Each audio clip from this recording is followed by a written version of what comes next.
Welcome to the Terrible Podcast with your hosts from SteelersDepot.com, where you can find all your latest and greatest Steelers news. It's Dave Bryan and Alex Kozora, always lit, talking Steelers. And now, here's Dave and Alex.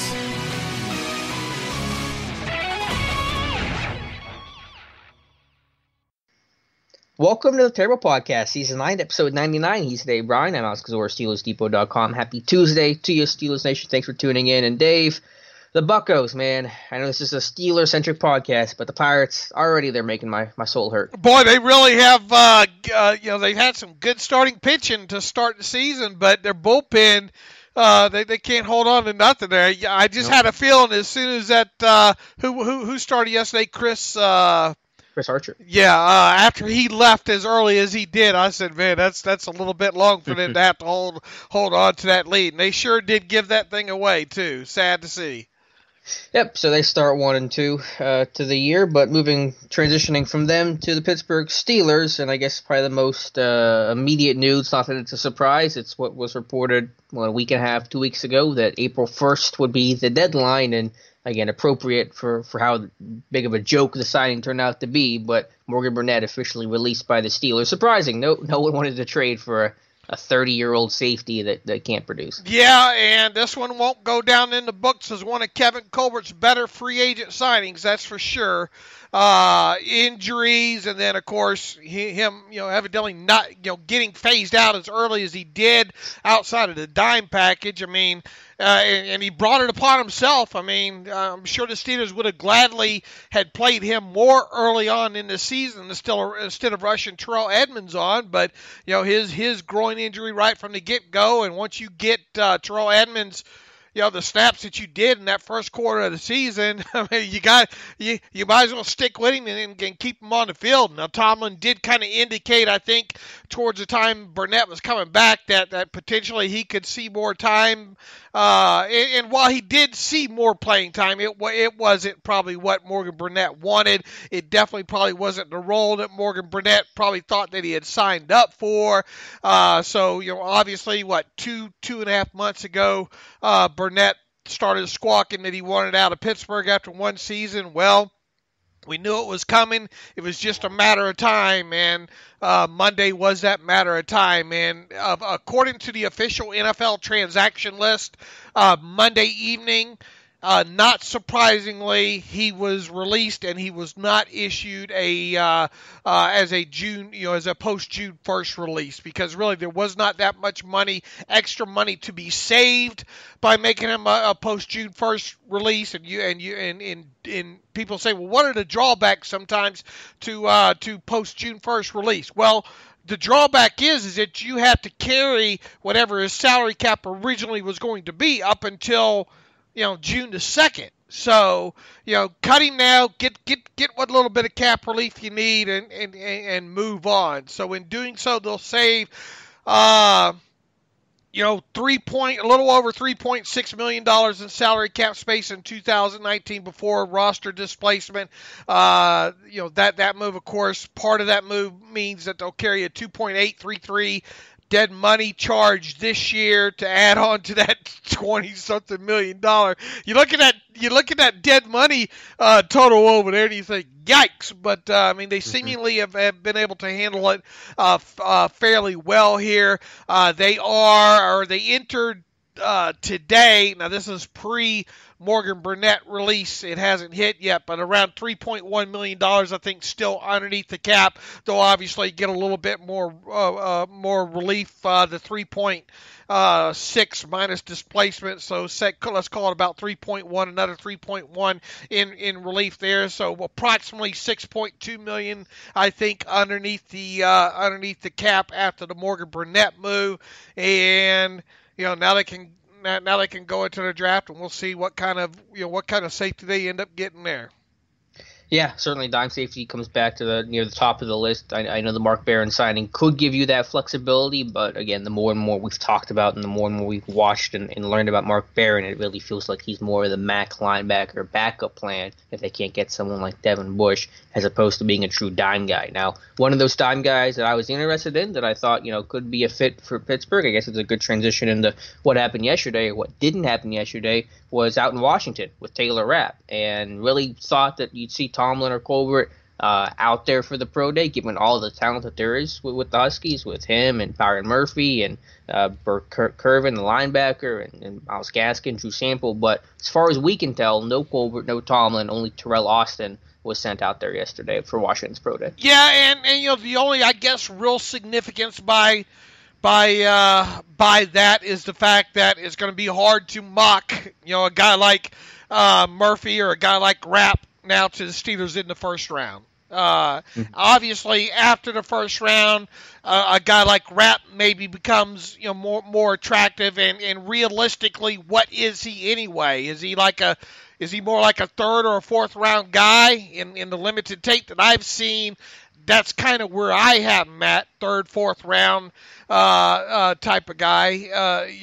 But Murphy is a guy. I know a lot of people are thinking, well, if X isn't there and Y isn't there and Z isn't there, is Murphy a guy that the Steelers would consider?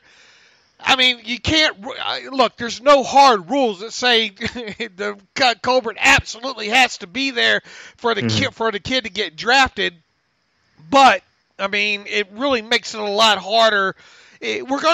Before I ever mock a kid to the Steelers in the first round that Colbert wasn't at his pro day, I'm going to have to see the team actually draft a kid in the first round from there. It's just one of those things. It's just so hard to ignore the trend that the Steelers have had with these pro day attendance and stuff, especially when it comes to Colbert there. So I don't know. I mean, Washington obviously is a far way to go, but I mean, if you really have interest in a kid and you think he could be the one, why wouldn't you go?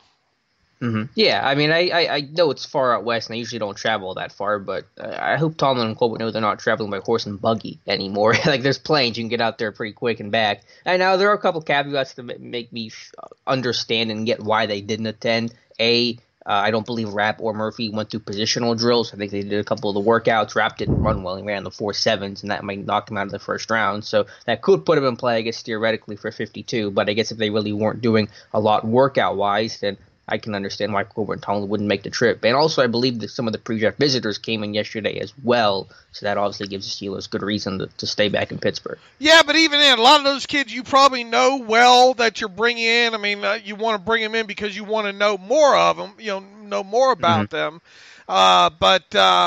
If you're talking about a potential first-round pick there, the long and short of it is it doesn't look good for Byron Murphy to be the Steelers' first-round pick this year. Mm-hmm. Absolutely. I mean, he'd have to come in for a pre-draft visit. I mean, I can't get on board with the idea they're going to draft a first-round guy that Colbert or Tomlin, the decision-makers, haven't had a lengthy sit-down or discussion with. They just haven't done it since 2009, and they did it in 2009 with Ziggy Hood, and I think that's why they started talking to these guys again, just seeing how the Hood, not that it was a disaster, but certainly the Hood pick didn't pan out the way they wanted it to. Well, he was one of those. I always view Ziggy Hood as miscast. Yeah, it was kind of being that square peg that you continuously try to fit into the round hole. In today's defense, in today's Steelers defense, one gap penetrator, who knows what he would have been? Right. Right. Yep. But back then they were still predominantly a two gap and kind of defense, and you're asking him to do some of the things that Aaron Smith had done, and it didn't seem to be a fit. They kept trying to make it be a fit. He wasn't awful by any stretch of the imagination. He just didn't provide you, especially I don't think against the run, some of the stuff that you maybe imagined. But they also picked what was their pick that year? 30, 31, 30, 31, something like that. But yeah. Go ahead. Like I said, I mean, it wasn't a disaster. It wasn't Artie Burns or Jarvis Jones. It just didn't work. And I don't know. I think that's just the reason why they started to really look at these guys super closely, to know everything they can about these first round picks, because it's what you're staking your franchise on. It's what you're remembered for if you get it right or get it wrong. And so, you got to talk to these guys more than a 15-minute interview at the Combine.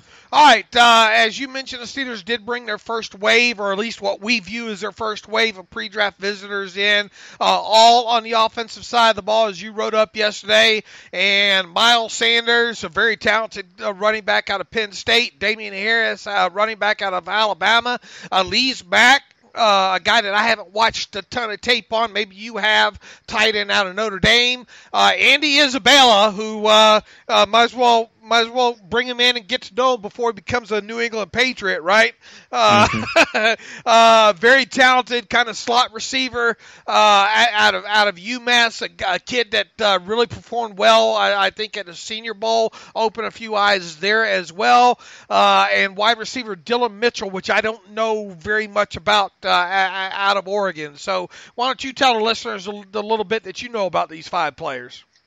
Yeah, all offensive, and a little interesting to see a guy like Damian Harris come in, a solid day 2 running back, a guy that, was splitting time with Josh Jacobs, probably the top back in this year's draft for the Crimson Tide. So it'd be a little surprising to see the Steelers take him that high or address that position that high, but maybe there's something to watch there. A productive career, of course, playing in that Alabama system. Sanders really blew up at the Combine, ran well. I think he ran a 4.49, 210. Just had a really good athletic profile. Now, he should be a local visit, not because he's Penn State. Penn State isn't considered local, but he's a Woody Hills, Pittsburgh native, and so if you're from the area where you grew up in high school, you should count as a local visit. So he should not count against the 30 overall pre-draft visits, but potentially a late day 2, early day 3 guy. Elise Mack, I don't know much about him.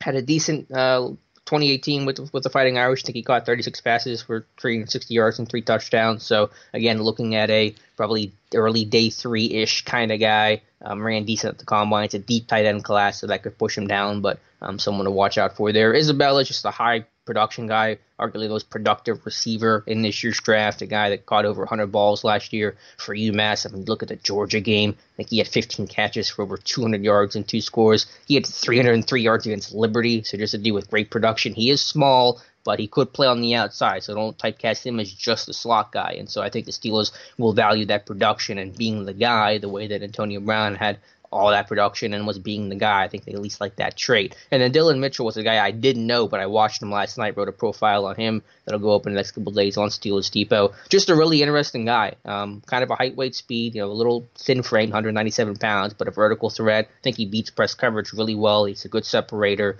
and a guy that flashes. The consistency isn't there. Relatively young guy, but just a really interesting athlete and a really intriguing backstory. This was a 4-star football player and a 4-star point guard that could have played basketball if he wanted to. This guy's been talking about since 8th grade. I mean, there's videos on him in these like middle school camps, just schooling guys. So really interesting athletic profile. He's just got to work on consistency because it's all there. You just got to see it more often. Is Dylan Mitchell? He wasn't a Senior Bowl player, was he? No, he came out early, so he was not. Okay, so he's an underclassman then. I believe so, yeah. And just a 1-year production guy, too, so you always want to know more about those 1-year production guys, like Miles Boykin. And the Steelers don't have a lot of history with those 1-year production guys in the drafts. Yeah, I'll have to look. Maybe I'll do a study on that if I can pull it off, because I'm curious, but it feels like they shouldn't like the body work, especially for the non-first-round picks. Doesn't it seem like, too, that the wide receiver, that generally when they take wide receivers or cornerbacks for sure, those kids usually come out of unless they're an underclassman, usually come out of the all-star games. Now, in general, and I posted this study earlier in the year, and it's always worth revisiting this. If you're putting together these mock drafts, you better, if the player's not an underclassman, it's very advisable to select from the rosters of the Senior Bowl, the Shrine Game, and maybe towards the end, one of those ones that came out of the NFLPA Bowl game, because the Steelers very rarely do you see them draft a player that wasn't an underclassman that didn't come from one of those 3 games. And usually all but 1 to 2 are at least combine guys too. So they like that comfort of having those solid medicals and maybe that meet and greet at an interview process too. So yeah, that's the list they build from. Now, again, Mitchell's an underclassman, so he wouldn't apply. He was at the combine there. He ran well, so that's probably a 4th-ish round pick, I'd say. All right, we're already starting to see a little bit of a list build of players that will seemingly come in for pre-draft visits today being Tuesday. Florida running back Jordan Scarlett is expected to be in. It looks like it's going to be another offensive day here. And then Miles Boykin, the kind of the rawish wide receiver out of Notre Dame. I think we've known that one's been coming for a couple of weeks now. So he's reportedly coming in as well too. So there's 2 names there, and they'll probably have, about 5, I guess, in total, and it probably won't be shocking if they're all offensive players again today. Yep, so we know 13 of the 30 visits. Now, again, that excludes Sanders because he's a local visit that will not count. And we got 4 running backs on the list. Now, Sanders is one of them, but you have Mike Weber from Ohio State, Damian Harris from Bama, and then add Scarlett to the list. So do you think that we're overlooking the running back position, and could it be taken higher than what we think? I think it obviously could be taken higher than what we think, but I would much rather see that position wait until round 6 or round 7. I obviously they could take one earlier. I just don't see the need for it. I mean, if you do, that player better have a little bit of a special teams background, right? Well, let me ask you this, because I have thought about it some. I mean, I thought Jalen Samuels obviously ended this season really well, and there's reason to be excited and optimistic for his future. But, I mean, he's not the slam dunk number 2 guy, is he? And because he's really more of a receiver, and he's not maybe the strongest runner, and he's basing it off of really one good game against New England, I mean, I could see them saying, hey, maybe we'll add somebody to be, a true downhill running style kind of guy as number 2. Yeah, I mean, look, there's... He played nice in his limited. He played well in his limited amount of snaps that he received last year. But I mean, I don't think there's enough there for us to attach anything to him at this point for sure. And in fact, I guess it's a perfect time to kind of segue here. And it's unlikely to happen. But the Cleveland Browns have evidently making Duke Johnson available for a trade, and outside of his salary from 2020 and 2021 getting on up there, his salary in 2019 is very, very reasonable. And this is a guy that's done it all in the Cleveland backfield since being drafted. I think it was like 2015. A guy that seemingly looks like a great kid. I've been a fan of Duke Johnson's forever and a day, and I don't think the Browns are going to have any problem trading him for, let's say, a 6th or a 7th round pick. Now, will the Steelers be that team? Obviously, the odds are against it, but is this a guy that you would be willing? I think a guy like Duke Johnson, if you gave up a 6th or a 7th round pick for it, could instantly be your number 2 or give Jalen Samuels all he wants for a battle for that number 2 spot. Yeah, I mean, I would love Duke Johnson. I've always been a big Duke Johnson fan. I thought he was one of the more criminally underused players the last 3-4 years around the entire league, and I think Steeler fans love him. He's honored Shazier several times in the end zone before and shown a lot of love to Steelers Nation in that way, so I think there's a lot of mutual respect there. Now, I don't expect it to happen, because you're not trading within the AFC North for a guy that's a valuable asset that you got half the league interested in. I don't see why the Cleveland would do that to themselves. But personally, yeah, I mean, if they offered it, I'd take it. I'd certainly give up a 6. I think maybe they get a little bit more than that for him, but I would give up a 6. I got 3 of those, so I'd give up one of those in a heartbeat for Duke Johnson. Yeah, people make it sound like all the Browns and Steelers won't do business. Well, I think people forget, Justin Gilbert was traded between the 2 teams. Sammy Coates was traded between the 2 teams. You go back a few years ago and the teams traded draft picks. I think they moved up to get Shamarko Thomas to trade with the Browns. Now, obviously, you got John Dorsey in there now pulling the punches, so there's not any history really there between the two teams trading picks. But look, if a 6 is what you can get, and the Steelers are going to give it to you, be the best one to give it to you, I mean, I don't think that prevents you from doing that kind of trade. Now, do I think it's going to happen? No, because I think that Duke Johnson is worth a 6 to another team and potentially maybe even a 5th because, like I said, his contract in 2019 is not overly burdensome. I think there is $1.8 million of that of his his base salary in 2019 that's fully guaranteed, meaning that if you trade for him, you got to pay him that if you keep him or not. But beyond that, if you're looking for a good all-purpose running back to be your number 2. And you want to get if you're looking at the draft and you think we're not going to be able to do better than that from the 5th round on down, then you trade for him. So I don't think that he'll get traded to the Steelers because I think there's another team. A, I'm not 100% sure the Steelers are interested in him, and B, I wouldn't be surprised if a team gives up a 5th for him because I think he has that much work to him. I agree. If anything else, just the market of teams being interested in him is going to drive that price up. I think he probably does go for a 5th. I mean, yeah, I get your point that, yes, the Steelers and Browns have made trades before, but that was for Gilbert and Coach. Those were 7th-round picks, flyers. The market's not hot for those guys. You're trying to trade them for whoever wants to take him. And if it's your opponent, then okay. If it's your AFC North rival, fine. You live with it for Gilbert and Coach. But when you have Duke Johnson, a legitimate player, a proven player, not just a, it didn't work out kind of guy, then, you're not trading into an AFC North team, especially, again, when you have half the league that you could trade them to instead. So, I like Duke Johnson, and Matthew kind of ran with my idea and posted about it this morning. But, I mean, there's a reason to think that the Steelers should at least inquire about Duke Johnson. I think that's the whole point of the conversation here. Now, will he end up being a Steeler? Obviously, you would bet against that kind of thing. But in us talking about this team potentially needing another running back now that would look good on the depth chart, that player would definitely be Duke Johnson. How high do you think they take a running back? Do you think it is going to be 6th, 7th round? Or do you think it could be 4th, 5th, something early day 3? I mean, if I had to bet, I'd bet after the 4th. But I mean, never say never, right? I just this is kind of a deeper draft though at the position. I feel, So I'll be disappointed if they spend,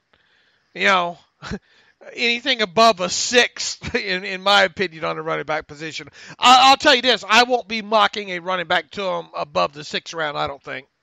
What do they keep bringing more running backs in? Because, I mean, I look at least 3, if no count Sanders. I mean, that's a little telling. They got as many running backs as they have receivers in right now. Well, I mean, let's also look back at the pre-draft visitor list over the years as well, too. I mean, just bringing a guy in does not – I mean – you go back last year, Marcus Allen was the only guy on that pre-draft visitor list that ended up getting drafted. Now, you did have a few undrafted free agents come off that list. But overall, maybe you want to really get to know these guys down the line a little bit more for free agency. Yeah, I mean, it's a nice benefit, but I don't think that's their plan. I think there's generally been a strong correlation between the positions they brought in the most and the ones and how they've drafted. So I don't know. I mean, I'm not saying it's going to happen, but I'm just saying that Jalen Samuels sitting there doesn't preclude you from taking a guy if you love a guy. And even round 3, for example, if you really love Damian Harris for whatever reason, I don't think Jalen Samuels' existence is going to necessarily stop this team from taking him. Well, we've heard Kevin Colbert say several times over the years, you don't bypass good players, Yep. So, just because we put our personal needs in front of wants, right? Doesn't mean that Kevin Colbert does. So, I mean, if 3.5 weeks from now, we could be talking about running back X being drafted in the 4th round, Yeah, and if you wanted to make, the argument, you'd say, well, James Conner has had injury problems, his first 2 years. He hasn't been able to play out the full season, and Samuels is, just one guy, and, is he a true runner? It remains to be seen, and if you lose Conner, you probably need more than just Jalen Samuels. I mean, there's an argument to be made there. So, hey, we'll see how the rest of the list shakes out. You definitely don't turn down the chance to bring in some good competition for Jalen Samuels. Yeah, and again, if you have a really high grade on a guy and he's far and away your best player, it'd be a really interesting conversation to be a fly on that wall. So that's the list for offense. I know some of the other reported visits coming in. Ben Bannigu, did we talk about Ben Bannigu the other day, Dave? The reported pre-draft visit? I don't remember if we did or not, but he's obviously a guy that's been on. Well, we did mention him during the podcast because I think we were talking about edge rushers. I don't think we mentioned him specifically coming in for a pre-draft visit, but that warms the cockles of my heart to see that. Now he's not one of those. He's a little bit older guy, but you look at, and I think we mentioned this in the podcast too. Had a healthy P-Spark score, and definitely the production is there. He played some on his feet at TCU. I think I have since done a complete defensive play contextualization on him. Good against the run, good as a pass rusher. They could do worse for an edge rusher in, I don't know, round 4 or later when it comes to a guy like Bannigu there. So, I was glad to see him be brought in. I think really the only drawback on Bannigu more than anything would be the age, and he's not an elite bender, but he definitely does get the job done, or did at TCU. Some of the other defensive players, now these are not confirmed but reported, are Ulysses Gilbert III, one of my favorite names in this draft from Akron, who I kind of compared to Jatavis Brown, athletic linebacker, ton of production as a probably day 3 pick. Gary Johnson from Texas, we know Gilbert was at Texas's pro day, potential day 2 guy if they miss out on Devin Bush. And then Hugo Amadi from Oregon, a versatile guy that's created a lot of splash. So add him and Darnell Savage Jr. as the 2 safeties they've brought in so far. Right, and we would expect a few more, defensive backs, especially safeties, possibly being brought in throughout this process here. Absolutely. All right, Dave. One prospect I wanted to talk about before we get to your latest mock draft, and one that has not been brought in for a pre-draft visit and probably won't be, but I think is considered, to me at least, a dark horse, or at the very least a name we need to put in the discussion for 20 overall. Remember on Friday's show we were having trouble figuring out if it's not Devin Bush, who's it going to be? Is it going to be Mack Wilson? Is it going to be Byron Murphy? I mean, where do you go from there? What about Clelin Ferrell from Clemson? This is a guy that you did the contextualization of. We just posted Tom Mead's excellent draft profile of him this morning. I think Clelin Ferrell checks a ton of boxes for what Steelers look for in the first round. And we mentioned that last week, right? The whole pro day visit, and who is probably the highest rated player that could be on the board coming out of that program, and it is Clelin Ferrell. So, I mean, absolutely, this is a guy that should be discussed, and probably should have been discussed more prior. By today, I mean, we just are now getting as now in defense of Tom Mead. Tom's doing such great work. All these guys are doing such great work on these draft profiles, and we got a backlog. When have we ever had that? The kind of backlog that we have trying to be. We don't want to post really no more than about 3 of these draft profiles a day, and a lot of these guys have a few kind of backfiled in the draft section there, but. In Tom's defense, his Clelin Ferrell profile has been sitting there for a few days, more than a few days now in my email box. But I think that ended up being good, so we can run all these together. Though you wrote a post a couple of days ago about maybe Clelin Ferrell is a guy we need to pay more attention to. And then, I went ahead and look, if I wanted to put a contextualization together of Clelin Ferrell's entire college career, the last 3 seasons, it would be like 85 plays, okay? So I said, holy moly. I went ahead and just did his 2018 season, and that one alone ended up being, how many plays did I list in there? 20, let me see if I got the number here real quick here. It was a lot. 35 plays alone between quarterback hurries, sacks, tackles for loss, passes defensed, forced forced fumbles and fumble recoveries. So he had 35 such plays in 2018 alone. And as I said, if you go back, I mean, a 3-year total for him at Clemson is right around 85 of those plays. I mean, it's hard to find a game. I think there was like maybe 4 or 5 over the last 3 years that Clelin Ferrell did not register at least either a sack, a tackle for loss, a defense pass or hurry, a forced fumble, or fumble recovery. And I mean, he just was that impactful of a player. I think when you look at his film, and I know you probably have quite a bit to this point, he has played on his feet some. You probably would like to have seen him play on his feet a little bit more. That's pretty much as far as him dropping, and he said this I went back and listened to his combine interview yesterday, and he noted that he played inside at a defensive tackle spot. He played on the outside as a 4-3 defensive end. He played some on his feet. He even dropped into coverage like an outside linebacker. Now, most of those drops that I've seen were spot drops, hook zone kind of drops there. Nothing running with guys down the field or anything like that I can see on tape there. But he has at least played on his feet some. He predominantly was a right side player for them at Clemson. Very good with his hands. You want to talk about a kid that's got a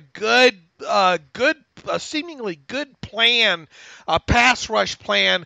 Normally seems to be the first one with the jump off the line. And that Clemson, make no mistake, that Clemson front has some talented guys on it. But Clelin Ferrell seemingly was the one that would always get the best jump. And in fact, I think he had like 3 or 4 defensive offsides last year because of him jumping it so good at the snap there. You go back and you look at that Alabama game. He didn't light up the stat book in the championship game. But oh boy, there's some Easter eggs to be found in that tape. One pass rush, I think, in the first quarter that I posted on my Twitter feed last night of him and Jonah Williams, left tackle. And Jonah, I think, is going to be first, second round kind of tackle in this year's draft. He just really, I mean, you don't see Jonah get bullied around like he did on that one potential play there. You go back and you look at the Duke game and some of the things that Clelin Ferrell did in that game.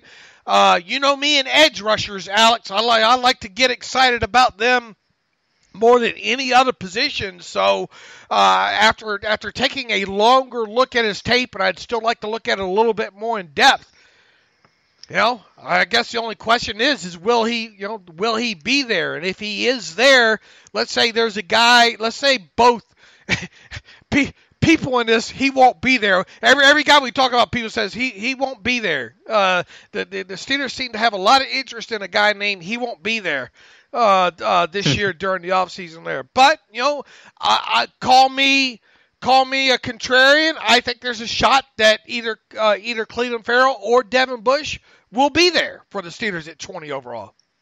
I like Ferrell's chances of being there a lot more than Bush. I think if you look at a lot of the mock drafts, it sounds like he's going to be somewhere in that 20 range. So I think the odds are pretty decent. Yeah, I mean, as you said, he has played on his feet, so that is an important trait. He has had experience and comfort going backwards. And while it's true, as you said, it's been mainly just zone drops and hook curl and all that. That's what Bud Dupree does. Bud Dupree's not doing anything too crazy in coverage. And with the lines being blurred between scheme, I know most people will say, well, he's a 4-3 guy, but it doesn't mean a whole lot anymore. The way the schemes are blurred between 4-3 and 3-4, the way that outside linebackers are now primarily coached by the defensive line coach, Carl Dunbar, the fact that Bud Dupree dropped less than 20% of the time last year. TJ Watt only at 20% after dropping 33% in 2017. So you're seeing those numbers come down.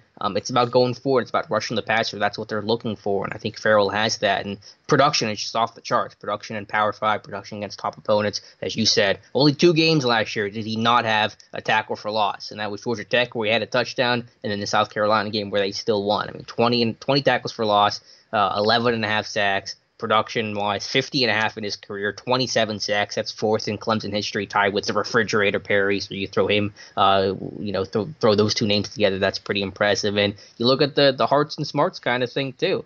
He checks those boxes as well. This is a guy that comes from a really strong family, a big family, mother and dad, military.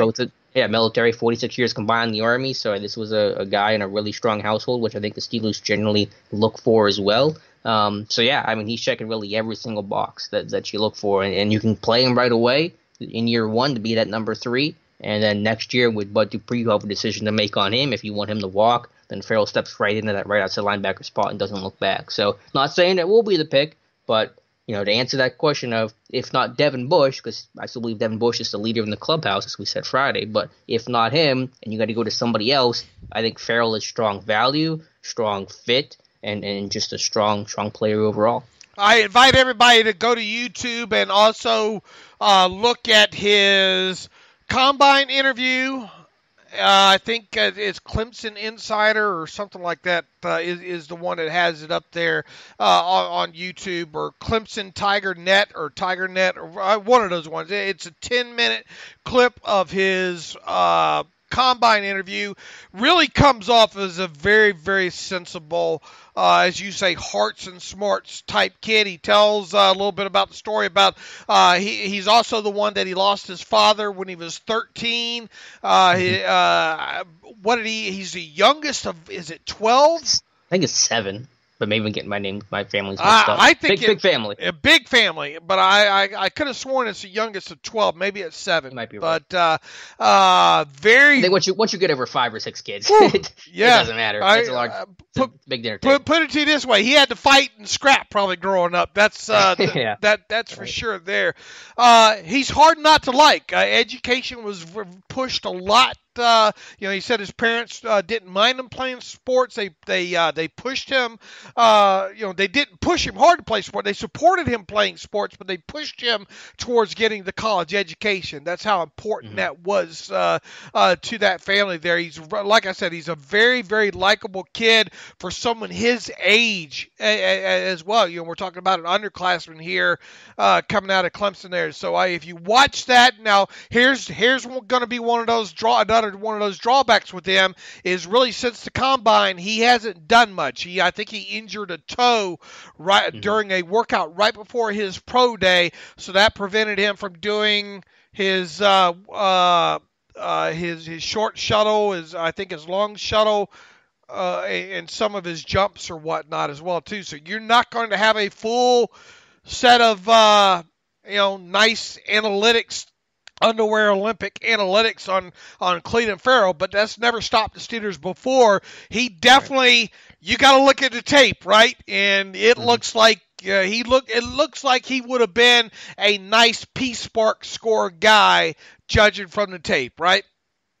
Yeah, I don't think he's not at the Bud Dupree level, I don't think, but I think he moves well watching him on tape. I think he's a pretty easy mover for how big he is, and they drafted Heath Miller without any pre-draft workout, any of it. They drafted Cam Hayward without any pre-draft information. They were going to draft Rashawn Evans last year, who didn't run a 40, didn't really work out because of injury. So Ferrell's done a little bit. I think there's enough there. I guess maybe it's one thing, maybe his age. I think was a redshirt junior, so that would kind of make him a senior. I'm not sure exactly how old he is, but maybe there's a slight little flag there for them. I don't think it'll change things too much. But yeah, just a guy that's I think done well on and off the field. Has had to deal with adversity off the field. You mentioned his dad passing away when he was a young teenager. He tore his ACL, I think, his senior year of high school. So he had to deal with that and come back from that. And a guy that he's gotten some really good coaching. Let's not overlook the value of strong college coaching, too. I don't know if there's maybe a better defensive coordinator in football, maybe Tom Brown in Michigan, but Brett Venables at Clemson is an excellent coach. So those guys are taught well with them and Dabo Sweeney with the Tigers. So I think you're getting the complete package with Clelin Ferrell. What'd you say about Clelin Ferrell's age? I don't know how old he is. I think he redshirted his first year at Clemson. All right, not that Wikipedia is the most reliable, but they have him as being 21. I guess will turn 22 in May. Yeah, May 17th, 1997 is his birthday from Clemson's website. So that's 21. That'll make him 21 on draft day and 22 not too long after. Awesome. Well, that works in his favor then. So redshirt junior that's still only just going to turn 22 is good in my book. And he's from the great state of Virginia. Hey, Tomlin's putting in the card for him right now. But you see him do, obviously some twists and stunts. And some games there up front at Clemson. I think, and now I have seen this written about him, I have yet to see it on tape. Inconsistent motor. Have you seen any of that? I haven't, but I'll have to do a much deeper dive into him. So you might have seen more than I have. I watched all your contextualization. Right, and I haven't seen that yet on him, and I've probably watched, I don't know, 150 snaps on him. Now the only other thing too is you don't see the elite bend with him. Yeah, I think what was his 3-cone? I want to say 7.26. I believe I think he did do a 3-cone. Let me look and see what we have on him. We have one of the few 7.26. Yeah, so that's not great, Ben, but he's a big guy. He's 270. If I'm in Pittsburgh with the way Dupree dropped weight, I'm asking him to drop a little bit of weight. And here's the difference between what I think him and Bud, because I know that's going to be the comparison we're going to get all the time. Always another Bud Dupree's another big guy, can't bend, yada yada. I think that, as you mentioned, and it's really important, Ferrell's hand use is so much better than Bud Dupree's. A lot more developed. He might be more of a developed pass rusher right now than Bud Dupree is right now. There's no might about it. I mean, you look at some of this stuff. Just go look at that. Go look what he did to Jonah Williams, and tell me if you've ever seen Bud do that.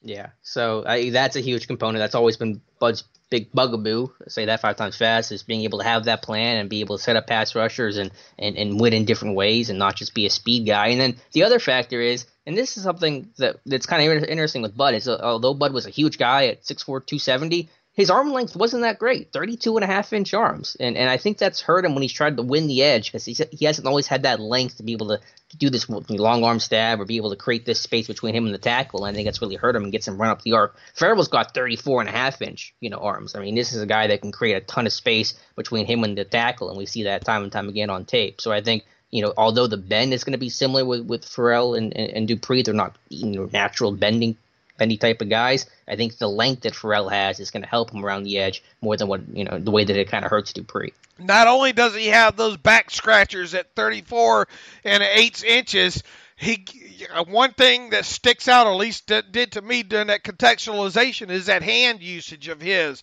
And he's got 10.5-inch lobster crackers on him. So if he gets those meat hooks into you, look out. I think Jonah and I think there was a Duke tackle that got some of that as well too. I mean, his tape, like I said, obviously if he gets drafted by the Steelers, we're going to really go into we'll be contextualizing the other 50 or whatever plays out there on him. But if you spend time and go through what he does well, you're going to see a lot of him doing some things with those hands, like throwing some people out of the club with, and all. So he's easy to get excited about, Alex, for sure. Now, we've pumped them all up here. Let me ask you this. If you did get to a situation where it comes down to Clelin Ferrell or Devin Bush, what way are you going here?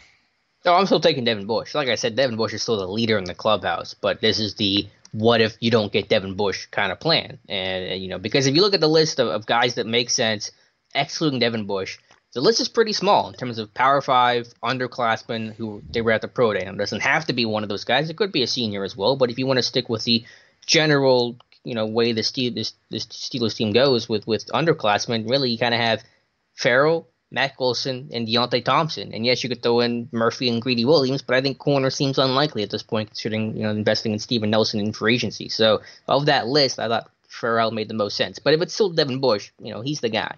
How much more is Devin Bush the guy than Clelin Ferrell? I don't know how to measure that. I think comfortably, but I don't know how to quantify that for you. If we threw that out to the listeners and got 20 responses, what do you think the majority would be? Devin Bush is going to get 19 of those. You think so? Yeah, I think so. I guess you know me and them edges, Alex. I love guys that can get after the quarterback. I know that the one that wasn't is going to be you. It's 19 and you. All right, listeners, we'll throw that out to you. If for some reason Clelin Ferrell and Devin Bush are both on the board at 20 overall, who are you taking and why? Send us an email, theterriblepodcast@gmail.com. Hopefully get about 15 or 20 of those selections. I might create a Twitter poll out of that as well too. Cleveland's hard not to like, right? I mean, I'll tell you this. I don't want to see him on the Baltimore Ravens. Yeah, and they like those big long guys. I think it's Darius Smith and who else have they had in? Courtney Upshaw was a bigger guy. Didn't really work out. But yeah, I could see that. Now, again, I wanted to mention Ferrell's name because I think he's the first-round talent, and I don't want to get so hyper-focused on just Devin Bush. We talked about Devin Bush for 3 months, and he's not the pick, and all of a sudden we got to talk about somebody else. I think you got to look at your options, look at where the Steelers have been, who they've shown interest in. I think Carl Dunbar was at Clemson's pro day. I think someone pointed out on Steelers Depot. So, again, we're looking at that defensive line that Clemson has, Ferrell included. So just want to throw different names at you and guys that could be in play at 20. All right. Well, with pro days winding down, I mean, Kevin Colbert's making it fairly, giving us a little bit of a smaller list this year, right? I mean, look, it's not Mullen, right? Mullen is not going to be the Steelers' first-round pick. At least we don't think. Yeah, I mean, again, I don't want to get into the whole he's a second-rounder, and so we ignore him the way that we've done Edmonds and Burns, but that's a really tough sell given the position, and I don't really see him as a first-round pick. Go over to date now, and what's left as far as pro days? I mean, it's nothing, right? Stanford, I think, is the last big one on the 4th. Okay, so knowing what we have right now, we would have, I guess, Clelin Ferrell on the list. We would have Devin Bush on the list. I suppose we would be forced to put Mack Wilson on the list, right? Yep. Greedy, Devin White. Yep. They're not going to get Devin White. Let's be clear on that. Who else do we have that are legitimate that we could see? I mean, we can't put Byron Murphy on the list. I don't think DeAndre Baker can be put on the list. I mean, that's 5 right there. I mean, Charles Omenihu, really? I mean, yeah, I guess. Bless me. Yeah, I had Omenihu on there. I don't see him as a 20th pick, but again, I created that list in that Ferrell article I wrote yesterday of just the underclassmen, Power 5 guys at pro days they've been, and it was Mullen, Ferrell, Bush, Wilson, Deontay Thompson from Bama, whose stock is kind of slipped. I think he's been hurt too. Julian Love from Notre Dame, but I'm really stretching it there. Greedy, Devin White, and Omenihu. So yeah, I whittled that list down, taking away the really non-first-round picks, and I took away most of the corners because I don't think it's going to be corner, and I came down to a list of Ferrell, Mack Wilson, and Deontay Thompson. All right. Now, does Winovich need to be on there just in case? Well, again, you can put a senior on there. This was just underclassmen, but seniors are possible. You know, Bud and Cam were seniors. So if you want to, sure. But for this list I had was just Power 5 underclassmen that they've been at pro days. All right, who else senior wise would you throw? And look, make no mistake about it. And we'll get to Winovich a little bit more here in a little bit. I mean, he's a little bit older, you know. Mm-hmm. Yeah, for seniors, I'm not sure. I'd have to go through that list. Winovich would certainly be one of those names. I'd have to scroll through the list of pro days to get the rest of the list. I mean, obviously it wouldn't grow by much, right? Yeah, it wouldn't be significant. And again, I'm still not convinced Winovich is quite a first-round guy. Do you think it's one of the ones that let me ask you this: if we whittled it down to 5, Clelin Ferrell, Devin Bush, Mack Wilson, Greedy, or Devin White, will it be one of those 5? What was the first 2 names? You said Bush and Clelin Ferrell, Bush, Mack Wilson, Greedy, or Devin White? Yeah, I mean, throw me another name. I want to say yes. I know. I mean, I don't think it'll be Devin White. I don't think Devin White's going to be there. I guess to give you an answer, I'd say yes, but ask me that again in 3 weeks. I mean, who else? I mean, I know there's that big push for Winovich. Well, like I said, hold on, folks. We'll talk a little bit more. We've talked about Winovich so much. People tell me you don't talk about Winovich. Haven't we talked about Winovich quite a bit? I thought we have. I thought we have too. But so that's where we're at in this thing, and maybe that's why they haven't hit some of these pro days. Maybe they think that they got a good chance at one of those 5. Well, they really want Devin Bush. They're gonna make that push for Devin Bush. There's no doubt in my mind about it. It's just a question of, does it all work out in the end? I still think there's a chance Devin Bush falls. I know I'm the contrarian there, but I think there's a decent chance he falls. All right, where to? Well, let me see if you answer this question to answer your own potential poll question. If it's Devin Bush or Clelin Ferrell, who you taking? I like those edge guys, man. I like those. I think nothing. And look, Devin Bush does get out to the quarterback good from the inside. Make no mistake about it. You want to talk about one of the positive traits that we also, I think we got a lot of great feedback from our Devin Bush talk the other day, and we're going to attempt to do that again. I think if we can get enough film digested on Mack Wilson on the Friday show, hopefully, if nothing else is going on at the time, we hope to have a long discussion about Mack Wilson. And yes, we're going to get Dave T on. It's just a matter of getting him scheduled. We'd like to get him a little bit closer scheduled to the draft, if you know what I mean. So that's going to happen as well too. So those discussions are upcoming there. But Alex, I mean, talking about still the lack of plays and overall statistical output being a little bit concerned with Devin White, him being slightly undersized and all like that. And my love my love for edge rushers is just not this year. You know me, I'd draft 7 edge rushers every year if I could, and then I'd just pick the rest of the players out of undrafted free agent list there. Cleveland would be hard for me to pass. All right. Hey, no, I don't blame you for it. I still take Devin Bush, but I think Clelin Ferrell's a really attractive prospect. Well, Dave, you had your first mock draft, though. That's a good segue. And I think you wrote this before we learned a lot about Clelin Ferrell, so I'm really interested, I guess, in your next mock draft. But you did go, hats off to you here, Devin Bush, in your updated mock draft for the first pick. Right. Mock draft 2.0, and hopefully instead of having 5 and 6 this year, I'm only going to have about 4. 4 mock drafts here. But I did release my second mock draft of the offseason, post-free agency here, and I kept the Steelers with all 10 selections, even though I'm not totally convinced that happens still. I mean, where are you on this? Do you still got a good feel that we're not going to be talking about 10 draft picks this year?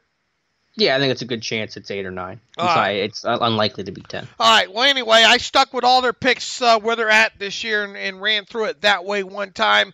I succumbed to peer pressure of the Devin Bush after the talk. I wanted to show that I don't have as much bias against him as much as people might think I do. Look. He checks a lot of boxes. We've talked now for several weeks how Devin Bush could potentially or should potentially be the leader of the clubhouse right now. Has the NFL bloodline, was a team captain, underclassman, Power 5 school, a seemingly good character, father defensive coach at Michigan there. Athleticism can easily be seen on tape.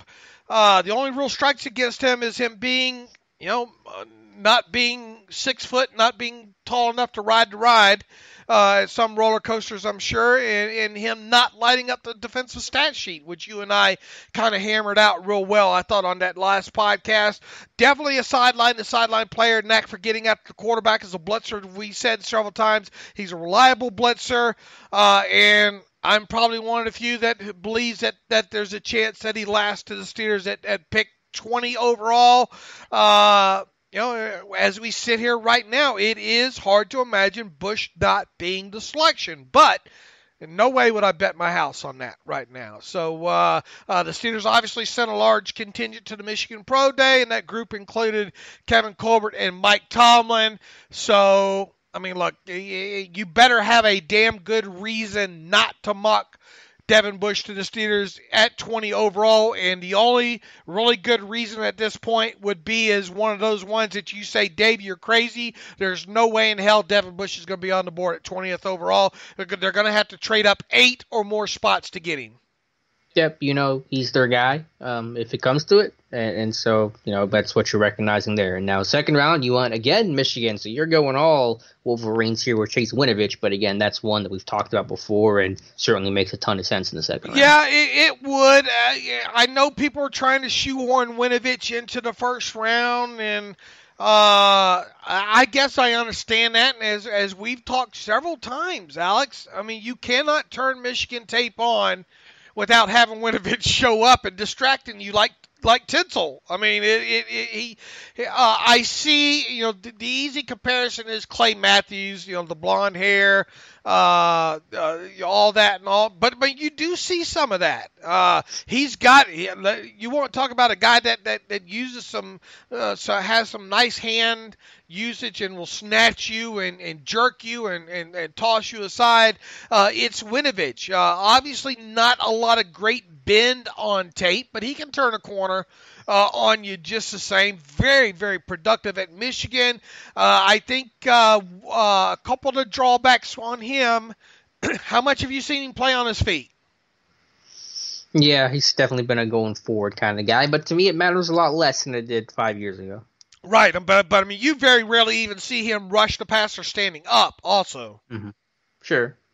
And his age is probably the other thing here, Now, beyond first round, that's where he becomes a lot more attractive, I think, with his age. But, I mean, this is a guy that you could seemingly, you could envision coming in and not taking too terribly long to beat out Anthony Chickalo for the right to be, the number 3 outside linebacker on a depth chart, which you hope that by the end of the season would be getting a lot of the reps there. So definitely a guy that, because of his motor, because of his passion, because of the position he plays, because of his output, because of Mike Tomlin and Kevin Colbert being at the pro day, he's a hard player not to like. And with the Steelers seemingly needing an edge still, that's why I put him in the second round there. I think pushing him into the first is a little bit too strong, however. Well said and agreed on both counts. Now, the third round, I think, was probably my favorite pick you had in this entire mock draft you did with Darnell Savage Jr., a guy that's been brought in for pre-draft visit. Is it sort of a Tyrann Mathieu kind of esh player, but either way, a hard hitter and a playmaker? Yeah, definitely another guy. And look, you don't like Winovich in the second. You think Winovich is a little bit too strong or whatnot? Okay, switch the two. Put Savage in the second round. Put Winovich in the third round. We could both probably see that happening, right? Yeah, I think Savage could be 52. I think that you look at him in that 52-66 range. I mean, he is a playmaker. He is a safety. He can play. I've seen him play all over, but I think ideally he is a guy that you're going to put down low, right? I mean, he is a do-it-all defensive back, but probably best suited to play in the box as a dime defender. He can cover, and as we see him on tape, trying to cover in the slot against wide receivers, against tight ends. He's good at tracking running backs out of the backfield, I think, in the tape that I've watched. Not afraid to stick his nose up in there in the fan against a run. I haven't seen a lot of this, but he's recognized as being a good defensive communicator during his time at Maryland.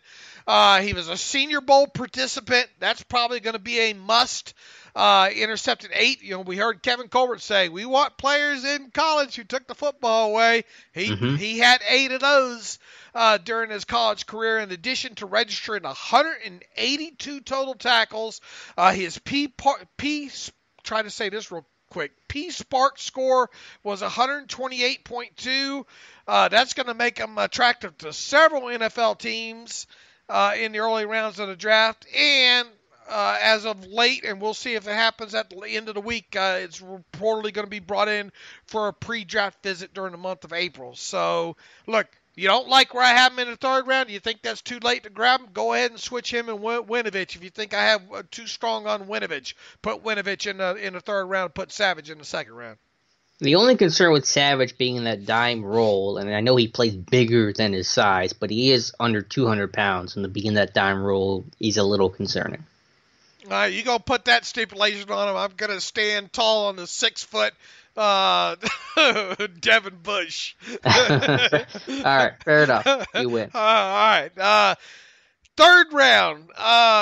And thanks to the Steelers going to or Kevin Colbert going to the Texas Pro Day, it really forced me to dive a little bit deeper into the tape of Charles Omenihu, who, maybe you need to take him at 66 overall to grab him. And maybe not wait until 83 overall. That's why I always tell people, don't get caught up where I have these people. Look at the player. Break down the player and whether or not you think they're fit, because they're not going to be on my list unless in my mock draft, unless I really think they're a good fit for the Steelers. So then it becomes a choice of where do you grab these kind of players at. And I think Omenihu, we talked a little bit about him, I think, in a recent show, so there's not a lot to say more about him, but he played up and down that line at Texas. He probably best fits a 3-4-5 tech player, a guy that, obviously you probably not going to get on the field a lot during his rookie season, but you could see, because of the way he's able to rush the passer, you could get him on the field in some third and long and second and long situations as a pass rusher. Get him some snaps that way. Really impressive kid on tape. I think is another Senior Bowl guy. Something that you can't run away from there when it comes to the Steelers. Productive guy, and a guy that we probably going to see as a pre-draft visit. And with the Omenihu pick, Dave, you run into my biggest problem of your mock draft. The one thing that I'm going to yell at you for here. 4 straight defensive picks? History says no. Never happened before in the entire Steelers draft history. You have to go back to 1978, the only time they've ever drafted, not taken an offensive player within their first 4 picks, and that was with a punter, Craig Colquitt, in the 3rd round. So to see 4 straight defense, I think you're pressing your luck there. Right, absolutely. And I will agree there. One of the hardest things there was trying to make sure I got some of the names that I liked, right, mixed in with the needs, and wide receiver had to suffer. Wide receiver and tight end had to suffer for it. And I think the biggest drawback of my mock is the fact that there's no wide receiver within the first, let's say, 3 selections there. So if you wanted the strongest pushback here, that would be it. Yeah, you got to get an offensive guy in that top 84. But you do have in the 4th round Miles Boykin. I think that's a little low. I don't want to get caught up in the draft slot too much, but I do love Boykin as a prospect. I think his rawness is going to keep him down there, Alex. I really do. I mean, yeah, he ran what he ran. But this is a guy still that I think you'll agree on tape. He doesn't separate. That speed shows up. I think that speed shows up more at the end of tracking a football than it does in the route itself. Now, I disagree. To me, I don't see a lot of separation until at the end of the route. At the in tracking the football. That's right. Now, that's a plus, obviously, is being able to track the football and still separate. To me, that's where most of it shows up with him. Still a very raw player, though, and not a lot of production overall coming out of college. I mean, and I do think the Steelers are attracted to him. He has the size. Not a guy that really going to run away from a lot of people after the catch, at least in the 10 to 12 yard area, as far as I can tell. But the Steelers do need. This is a guy that will do the dirty work too on the outside. The Steelers like their wide receivers to be able to block. He's got a lot of that, I think, on tape. And I think he's a guy that you have to groom a little bit here. So that's why I think. Is he a kind of guy that you get it that maybe you have to take an 83 overall? Yeah, maybe. But I could see him maybe lasting to the 4th round. He got a second round grade from the NFL Draft Advisory Committee when he declared, and then that was before he just destroyed the combine. So, fourth round is tough. I think you would have seen that better separation. I think it was there, but I think you would have really seen it clearly had he not played with the worst quarterback ever for last year in the first month of 2018. And I think he separates better than people expect. I mean, I think he's able to run some underneath routes and certainly can stack corners deep, and that's what you're drafting him to do. Yeah, I mean he was underthrown quite a bit. Yeah, I mean that's on the tape for sure. I don't think I don't remember a ton of. He has some contested. Here's the thing about him is he does pluck the ball out. You know he does not use his body to catch with. I don't remember seeing a lot of drops. I don't remember seeing a lot of double catches type of thing. So he is a guy that will catch the ball away from his body, which is a good sign generally with him. And he does have that size as well, too. And I think quite a few red zone scores with him, which is obviously a plus and would make a guy like Ben Roethlisberger happy, I think. Give him a nice target and in the red zone there. It's going to be hard to not mock this kid to the Steelers if you're drafting a wide receiver after the first 2 rounds. Yeah, I think he could go in the second round too. I don't completely discount that, so I'm a little higher on his value. But we agree with the player and the talent. Fifth round, Foster Moreau, tight end. I think it's going to be a pretty trendy pick at tight end LSU. That one makes a lot of sense. And it has ever since the Senior Bowl. You know, really, I mean, this is a guy that's been. It's hard for me to go away certain guys through this process in certain rounds because they fit so well. I mean, if you don't go get one of these, you know, Hawkinson or Fance or you know one of these flex tight ends who can also play on the end of the line of scrimmage, and make no mistake about it, the Steelers are going to be looking for a guy that can still block on the end of the line of scrimmage, right? Absolutely.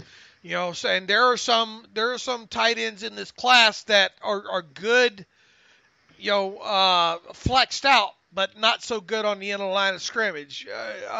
Foster Monroe's not a guy that's going to run away from a lot of people, but, I mean, he's that classic number 2 tight end, I think, with a little bit, has kind of the upside maybe that Jesse James had coming out as far as being able to give you some stuff in the passing game. Now, because of how LSU used him, he wasn't thrown to quite a bit there, so it'll be interesting to watch him kind of grow. But even so, he doesn't have the elite athleticism, so he's going to be a 4th or 5th round tight end, in my opinion. And the Steelers could use an all-around kind of guy, and it's hard to go away from a guy like Foster Monroe if you wait until after the 4th round for a tight end.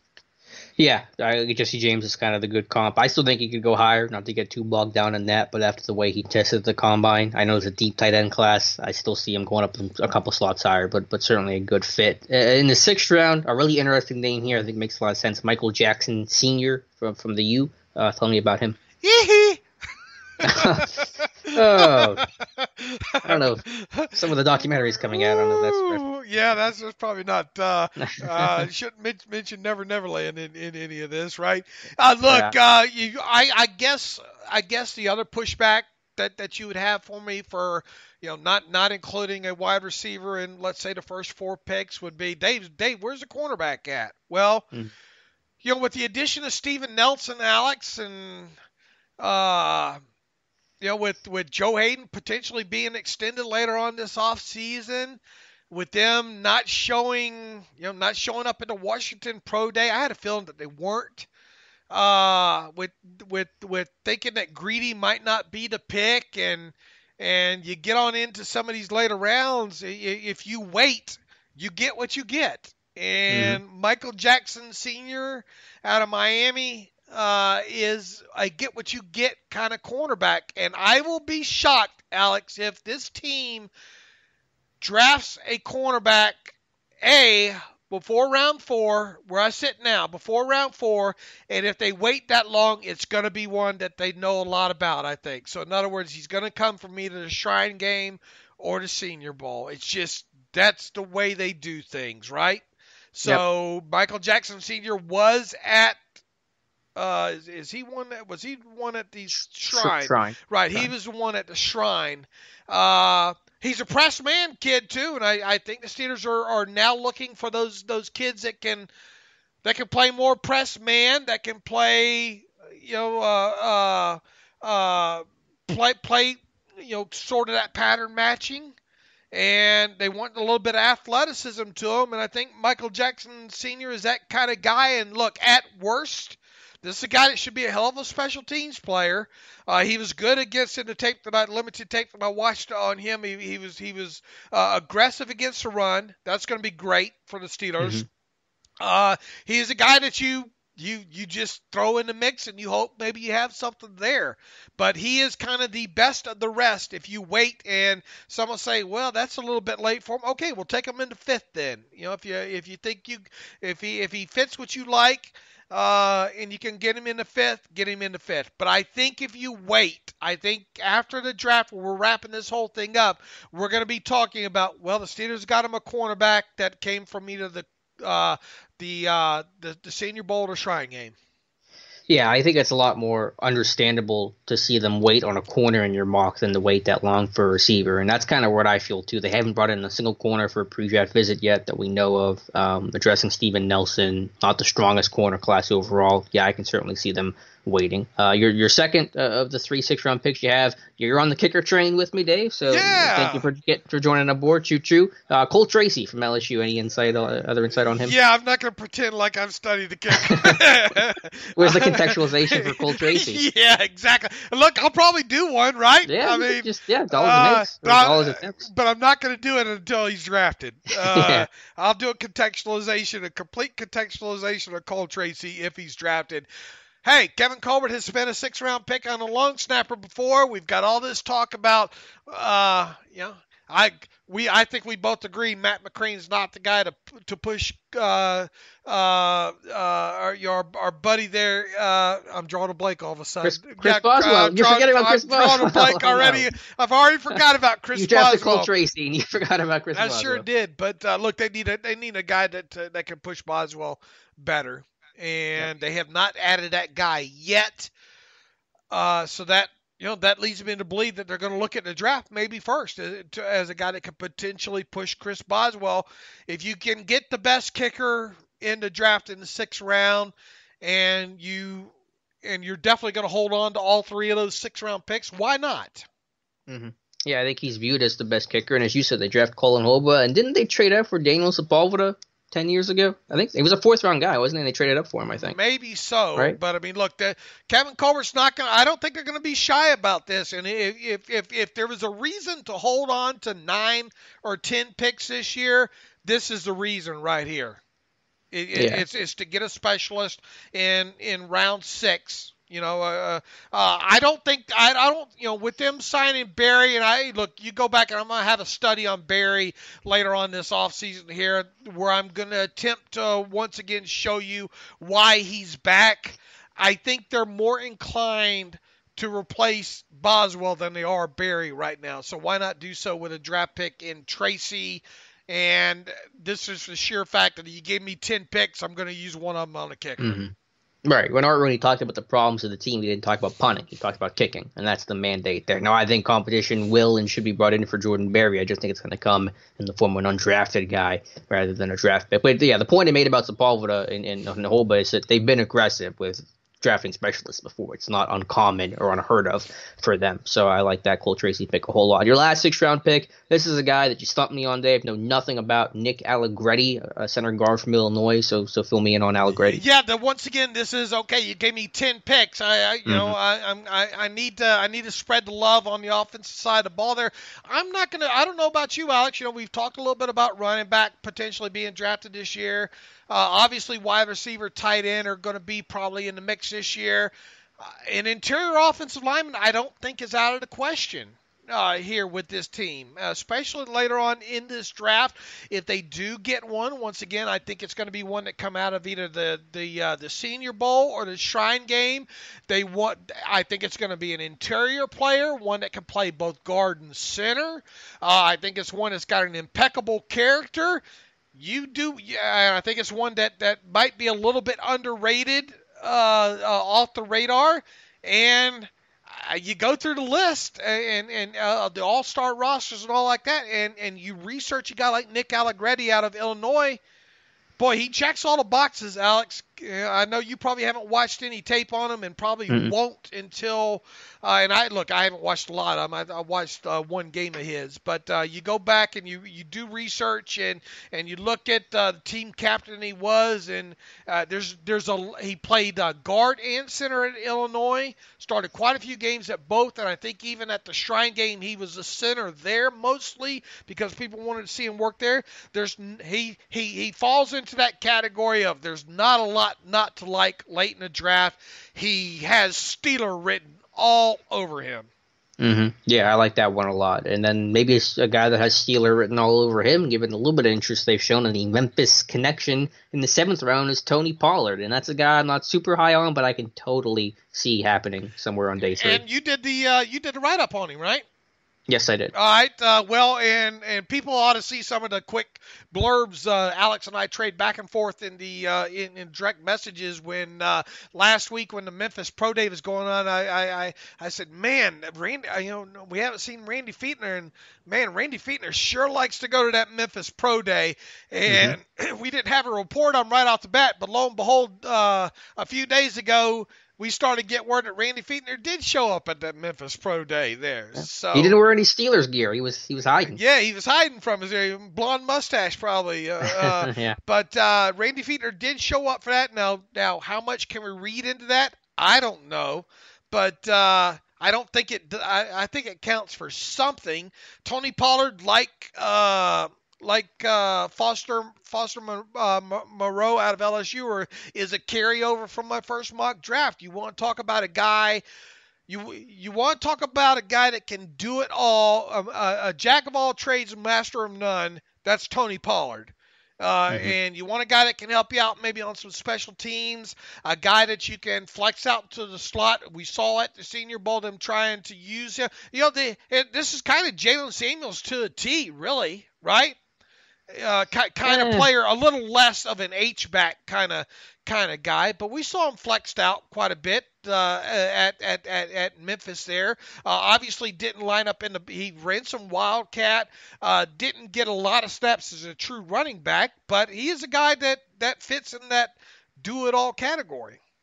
Yeah, I guess he's similar to Samuels in the sense that they wore a lot of hats, but I think the comparisons end there because Pollard is a straight line speed kind of guy. I don't think he's a great receiver. I think Samuels is a much better receiver. But yeah, this is a guy you're drafting for to be that dynamic straight line guy in the kick return game. 7 career kick return touchdowns. That ties the NCAA record. He had 4, I think, his junior season. A guy that's stiff-hipped, but certainly is good in the straight line. And yeah, I mean, he caught 104 passes and he ran the ball. I mean, he was asked to do a lot. But as you said, outside of kick returns, I don't know what he's good at. It's not much. And he didn't run fast either. He ran 4.52, and that was disappointing. All right, so you wait that long for a running back, that's what you get. Yeah. No, again, I get it. I mean, I can totally see it. It's just I'm not super high on Pollard. All right. I mean, these are all names that should be considered, right? Yeah, I think it was a good mock, and I think the response you got a good response to this mock, Dave. So put that feather in your cap. Yeah, outside of he won't be there. Yeah, well, so that's gonna happen. Doesn't really matter who you put there. All right, Dave. Any other final thoughts on your mock, or do you want to jump into the reader emails to close out the show? Yeah, I think we hit that top to bottom there. No reason to spend any more time on that. It seems like we're missing something else. What pick did you like the most from your mock? Anything that you really like? I think that a lot of fans are like this guy, or think he fits. Think this one. Feel pretty good about I like Savage. I think the Savage has got a great chance of being a Steeler. I really do. Omenahue, I think all these mid-round guys that I have on the list, I think Savage, Omenahue, Boykin, and Moreau. I'll even add Michael Jackson Sr. to it. I mean, I think there's a good chance that a couple of those guys actually end up drafting because I think all those guys really do fit somewhere in those middle rounds there. And Obviously the first two picks, the odds of going back-to-back Michigan guys probably not great. If I was to say what guy do I wish I would have tried to fit into my mock draft had I rearranged it a little bit more, and look, you say, okay, Boykin could be a guy that could go as early as what, second round? Yeah, I could see it as high as second. All right, so put Boykin in there instead of Chase Winovich and give me Banagu in the fourth. Yeah, I like that. That one fits. I think that maybe is realistic, and instead of Menahue, give me the Notre Dame defensive end, Tillery, Jerry Tillery. I think that fits as well too. I think there are about 20 names right now that both you and I could come up with that, boy, it's going to be hard to imagine 3 or 4 of them not being Steeler draft picks. Not to give away my mock, but I really thought long and hard about Jerry Tillery at 52 overall, just being like that 2.0, that guy that gets hurt in that pre-draft process and falls a little bit, but has that first-round talent. So I could definitely see it. I mean, I could definitely see it. I mean, he is going to – I don't see how he's not on the list. And look, Love, the cornerback, I think second's a little strong for him. But, I mean, I think if you wait to them kind of the third or fourth, I think Love gets in the picture there for the Steelers. For sure. Lane, the Michigan State corner. I think people trying to push him a little bit too high still, but you talk about a guy with ball skills. There's not a lot not to like about Lane either. So I think it's easier for me to talk about the guys that I didn't mock in this mock as opposed to the guys that I have on the list, because I could easily build you a list. I think 20 players. Clelin Ferrell, another guy, I could easily put on this list, I think. Yeah. So I really thought it was a good job, and I thought the response was in kind with that. My mock will go up Wednesday, so we'll talk about that for Friday's show in addition to Mack Wilson. And I think there's definitely some similarities that we have, but also some clear differences. So what does a positive response to a mock draft get you? Nothing, other than you don't have to deal with some of the scoring, which is always nice. Yeah, there's a lot of that in there, but go ahead. Yeah. All right, Dave, let's get to the reader emails here and close out the show. All right, let me open up the email box here real quick here. Let's see what we should have a nice haul this time. Let's see, from Chris 3610. Chris in Connecticut. Sean Davis hired Drew Rosenhaus as his agent. Davis is just another guy, in my opinion. Really hope the Steelers don't tie themselves to him for another 4 years, no matter the money. I'd rather get someone else dynamic into that free safety spot. How do you and Alex feel? Well, Chris, I think you might be a podcast behind or whatnot as far as it goes, because I think we addressed the Drew Rosenhaus thing. Look, I mean, if you tie yourself to Sean Davis for another 3 years at a minimum amount, it's not the end all. You can do so. Do you break the bank for him? No, absolutely you don't. There's a good chance that they will not extend Sean Davis, but don't be surprised if they do, if they can get him on the cheap here. So he's one of those guys where. And look, don't read too much of Drew Rosenhaus being his agent. I mean, that should not even come into the equation to me at this point, because Sean Davis has a very low max value to him right now. Yeah, I would not extend Sean Davis. I would put him in that contract year, that prove-it year. The safety market has not been so crazy that if he plays well, he's going to test himself, out of the Steelers' price range or what they can afford. And I think he just needs that pressure. And just frankly, I think he's played well. I think he's done well as a communicator. I think he's improved as a tackler. But you're absolutely right, Chris. You got to see the splash plays. You want to see impact plays at free safety. And I think that's the mission you tell him this year is make those plays and get paid. So I would not extend him. If they extend him or don't extend him by the start of the regular season, you just shrug your shoulders either way. Yeah, and if they do extend him, you think it'd be really, really team-friendly, considering the state of the safety market, considering his production, that you figure to be a cheap deal that if you needed to add somebody or make a move 2 years from now, you probably could. Exactly. That's why I say if it happens, you just shrug your shoulders. It's not going to be that big of a deal, I don't think. Yeah, all right, from Andrew Faltz. Thank you for the phonetic spelling, Andrew. Hi, hey, Dave and Alex. 2 quick draft questions. What prospects would you scrap your board for if they fell to 20? For example, if a top 10 guy like Ed Oliver fell to the Steelers, would you pick him on talent alone? Defensive line, not a huge need, and Oliver, not a perfect fit. And players, any players you guys have like that? If the first round goes south and we don't get a shot at either inside linebacker, do you think trade back is an option? I feel like every year it's brought up and every year it doesn't happen. But is there a scenario you guys see the Steelers trading back in? Thanks. They better chance of trading up than down in the first round, and the chance of trading up is probably slim. So I don't know. Trying to predict that kind of stuff is maddening. I personally don't see them going up, but maybe a couple spots to get anybody, and I think I'll be surprised if they do trade up. But if they're going to move up or down, I think it's going to be up once again this year. I just don't see them moving down. Alex, why don't you take the first question of what would you scrap your board for if they fell?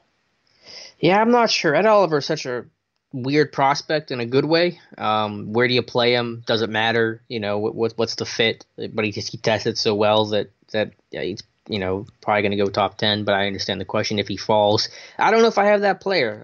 Josh Allen. I was well, yeah, Josh Allen, but I really don't. I mean, I know the question is if he falls, but it's just hard to think about that. I mean, Rashawn Gary, I've had some people ask, what if Rashawn Gary falls? I think he fits what the Steelers do. That'd be interesting. DK Metcalf, if he were to fall to 20, that'd be interesting. So I don't have a great name, but I guess I'd give you Rashawn Gary and DK Metcalf. All right, let's move along here. Went the wrong way. Let me see. All right, from Brian Stewart. Hey, fellas, keep up the good work. Even in the off season, I look forward to the show and your analysis. My questions are about edge rushers. First, have you watched any tape on Wyatt Ray out of BC, Boston College, I guess it does. He seemed like a later round potential for the Steelers to add depth to a thin position group. I have not watched Wyatt Ray yet. Alex, have you? I haven't watched him exclusively. I've watched a ton of Boston College because I've seen Lucas Dennis and Hamp Cheevers, and I got Will Harris on the list. But I saw him at the Combine, and I thought he tested well, and I thought he was one of the most fluid and most comfortable guys going backwards. So I get the suggestion. Was he wasn't a Senior Bowl or Shrine guy, was he? I don't remember seeing a name. See if you can find that. He was underclassman or not? I don't think it was at the Senior Bowl. No, I'm not sure. He's a senior, but I don't. I'll have to look up where he played. Yeah, I don't remember him being in either one of those two. Maybe he was at the NFLPA Bowl. I don't know right off the top of the head. I don't recognize the name. And man, look, maybe he. Where have you seen Wyatt Ray's ranking so far? I mean, I haven't even. I mean, is he draftable? Is he a 6th, 7th round guy or what? Yeah, I was thinking more later day 3. Maybe with one of those 3 second round picks would be where I'm going. Let me check on Ray. He might have been Senior Bowl. Nah, he might have backed out. I think he got an invite. There might have been an injury though. I'm not quite sure. But yeah, I see him as maybe that 6th round kind of. All right, Brian, I have to watch tape on him still. Maybe I will at some point here this next week. Second question: what does Ola Adeniyi need to do to surpass Chicolo in the rotation at the edge spot on defense? Seems like Ola might be a stronger pass rusher, but need work on run support and dropping into the coverage. Thoughts on him in 2019 season, Brian? I gotta be honest with you. I don't mean to damper people's spirits here right off the top here, but there's so much that we don't know about Ola right now, and he's going to obviously have to become a more well-rounded player all the way around. We just did not see him outside of preseason. Now, Alex, you obviously saw him more than probably anybody because you watched him during training camp. So, what does he need to do? Yeah, it's just about being consistent. It's about making that jump, probably good conditioning. Yes, going backwards has always been an issue for him. Playing in space has been an issue, but as we mentioned with Ferrell and others, that those things maybe matter a little bit less. Yeah, I think you're just looking to see if he can carry over what he did year one into year two. He's definitely a better pass rusher right now than Chick. He's not a special teamer at all, though, and that really hurts you because generally that number 3 outside linebacker is supposed to be a core special teamer, the way that Chick has been.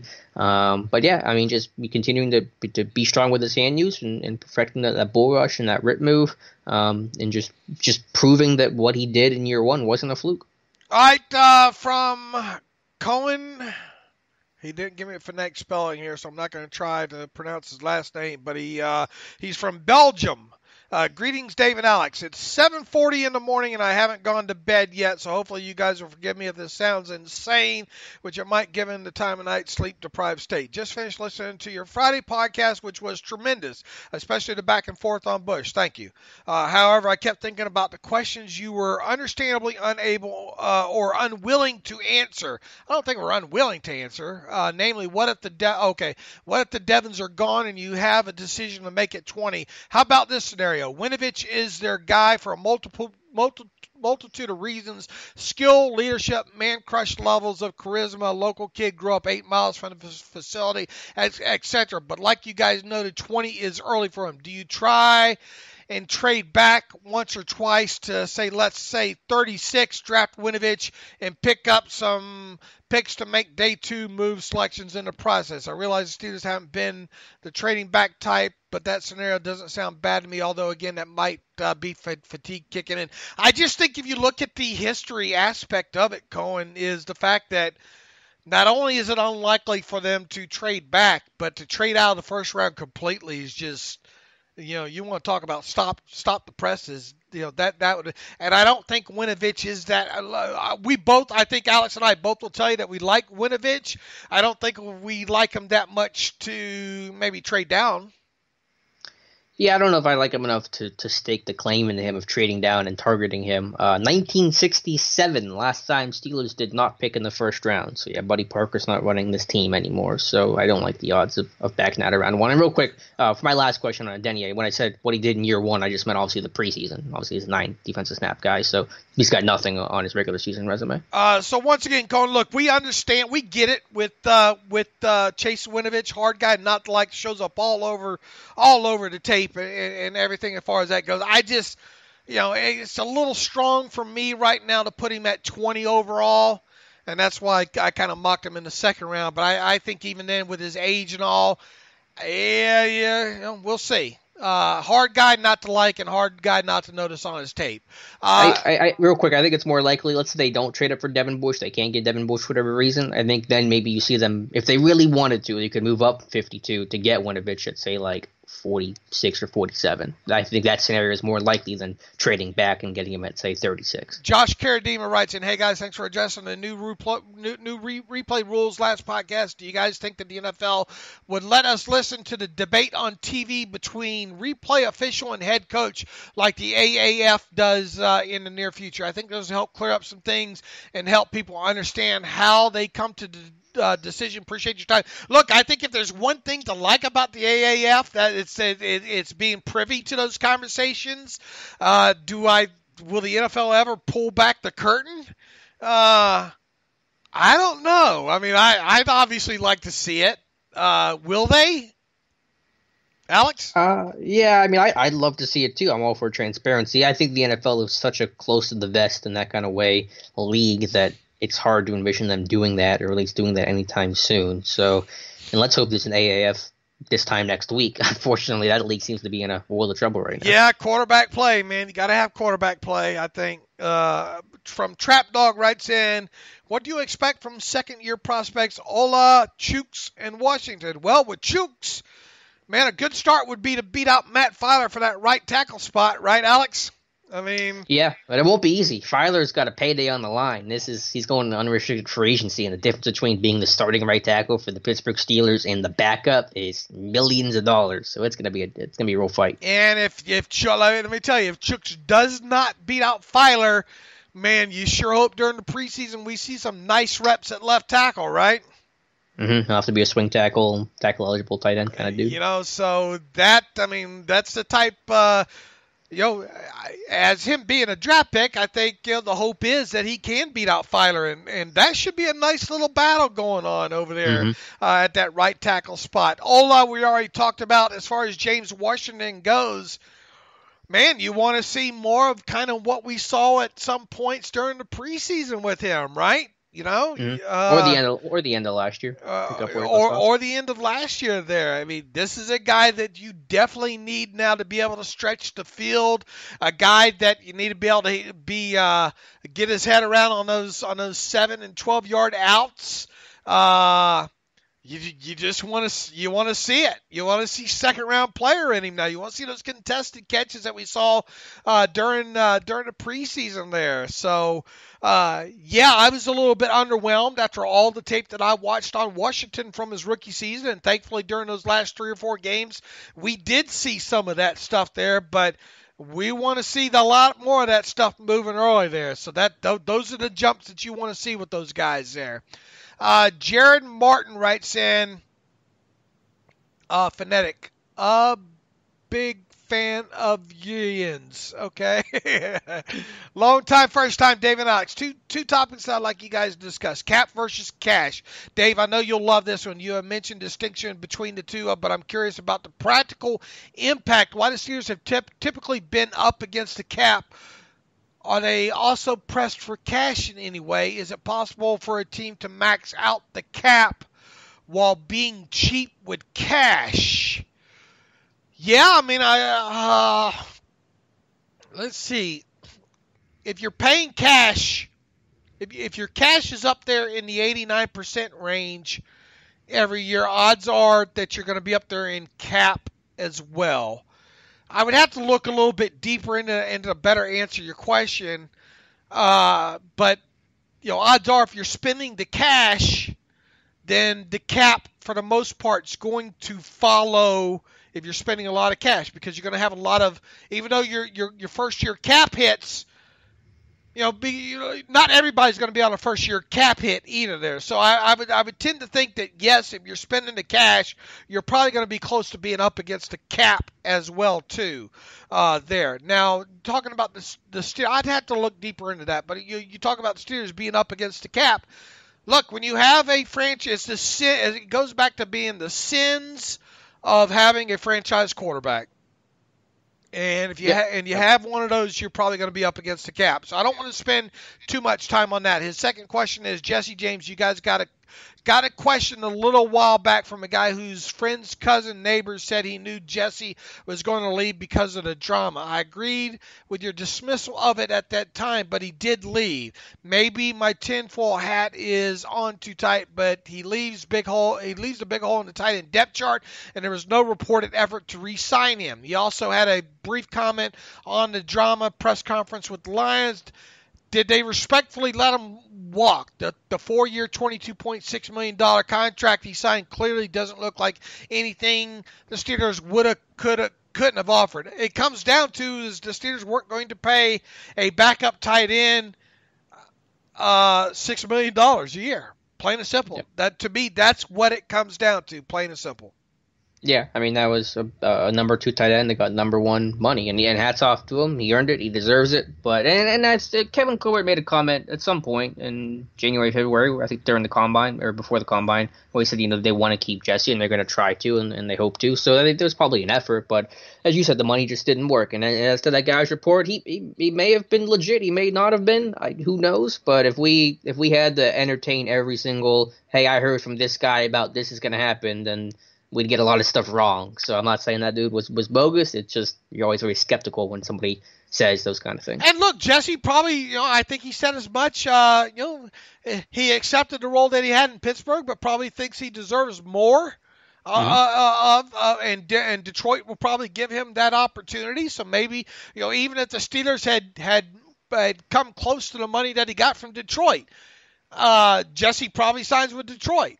because of more opportunity there, perhaps. So there's so many things that go into this, but the fact of the matter is, 4-year, $22.6 million. Steelers weren't going to do that. I think Kevin Colbert knew that Jesse was gone the moment the 2018 season ended there. He goes on to write here. Jared does, by the way, the debate about Devin Bush was amazing. I can't wait to hear the deep analysis on Mack Wilson. Any chance they double dip on inside linebacker? I'm never say never, but I'll be surprised if they double dip on inside linebacker this year. And I think we went the way with I think that I thought that the debate with Devin Bush would produce good feedback from the listener, and it did. And I think we both had good arguments as to reasons why and my concern on there.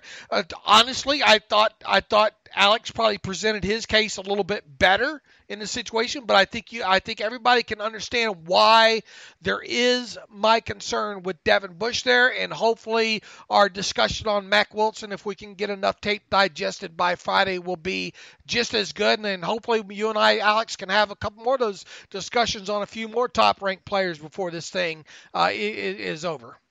Yeah, it was a lot of fun. Now, I don't know if we're going to disagree on Mack Wilson the way we did Devin Bush in those areas. We may come out agreeing more. I need to spend the next couple of days to really watch him. But, yeah, I still think Wilson's a possibility. Not that I'm saying that he's going to be the guy or that I want him to be the guy necessarily. I'll give you a better answer Friday. But just being that underclassman, he didn't run great, but I don't think that's going to turn the Steelers off. I think you still have to consider Mack Wilson at 20. All right, Jason Vellotti writes in, the Steelers draft a wide receiver in the first round. I realize it's a big if. With all the wide receivers available, who do you think they would draft? All right, who do you think if they draft a wide receiver in round one, Alex? At this point, I mean, who would it be? Who they visited? I mean, who they gone to the pro day to go see or whatnot? But I mean, who would it be at this point?